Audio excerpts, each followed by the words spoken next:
त्यांची फाईल मंत्रालयात आहे आणि पुढच्या 15 ते 20 दिवसात होईल असं मी सगळ्यांना आश्वासित केले.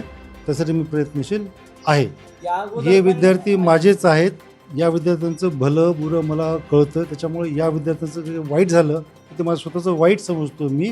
त्याच्यामुळे मला त्याच्यात जास्ती उडू नका. मी तुमचं भलंच करणार आहे, करतो. यापुढे या आधीच काय झालं असेल त्याला क्षमा करावी. विद्यार्थ्यांनी BMLT कोर्सचे जे विद्यार्थी आहेत पासआउट झालेले त्या विद्यार्थ्यांना अद्यापही रजिस्ट्रेशन नंबर मिळाला नाही. ते का मिळाला नाही हा जाब विचारण्यासाठी आम्ही मागचे 3 दिवस झालं कॉलेज प्रशासनाशी पाठपुरावा करत होतो. आज आम्हाला त्यांनी पाठपुरावा केलेले पत्र दाखवले व 15 दिवसाच्या आत काम करेल असं आश्वासन देऊन आम्हाला त्यांनी लेखी पत्र दिले. ते आश्वासन पूर्ण नाही झाल्यास तुमची काय भूमिका असेल? त्यांनी जर येत्या 15-20 दिवसात आमचं आश्वासन जर पूर्ण नाही केलं तर आम्ही कायदेशीररित्या विविध आंदोलनाच्या मार्फत कॉलेज प्रशासनाला दाखवून देऊ की विद्यार्थ्यांची ताकद काय असते. उत्तर समाधानकारक नाही आहे. याच्या पहिले अशी उत्तरे भेटलेली आहेत. मागच्या 3-4 वर्षापासून ते गंडवतात विद्यार्थ्यांना आणि ते हे कॉलेज मी स्पष्ट सांगतो फ्रॉड कॉलेज आहे. महाराष्ट्रातल्या कोणत्याही विद्यार्थ्यांनी इथे ॲडमिशन घेऊ नका.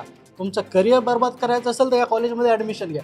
या कॉलेजच्या प्रॉस्पेक्टमध्ये लाईन आहे ते राजमार्ग करिअर घडवण्याचा, करिअर बुडवण्याचा राजमार्ग या संस्थेतून जातो. कोणी जबाबदारी घेत नाही आहे.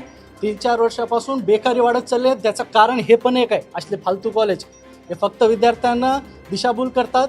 इकडे जे बसलेले असतात काउन्सिलिंग करायला, जेव्हा ॲडमिशनला कोणी येते तेव्हा हे म्हणतात DMLT करू नका, डिग्री कोर्स करा, तुमच्या फायद्याच होईल. डिग्री कोर्स झालेला आहे ते बाटी युनिव्हर्सिटी बोगस आहे आणि असे कॉलेज चालवणारे तेही जे काही संस्था चालक असतील आणि असले कॉलेज हे फ्रॉड आहेत. यांनी असले धंदे बंद केले पाहिजे. आता यांनी आम्हाला 15 दिवसाचं अल्टिमेटम दिलेलं आहे. ते नाही झालं तर लिगल प्रोसिजर मी करतो स्वतः.